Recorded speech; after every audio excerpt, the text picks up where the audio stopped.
OnlyOffice has many plugins pre-installed, but some need manual installation. No worries, it won't even take you 5 minutes. The easiest way to check all plugins and compatibility with your solution is OnlyOffice App Directory.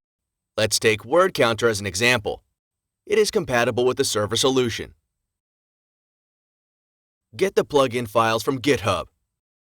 You can use Git clone or download them in a zip archive.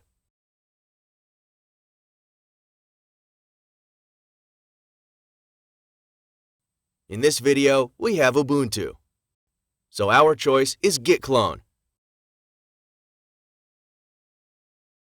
Use a path to the OnlyOffice document server directory in the description to move the folder with the plugin's code into this directory.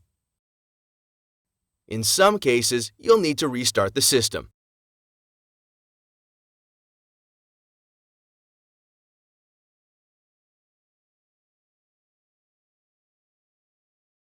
Now, you can start using the plugin.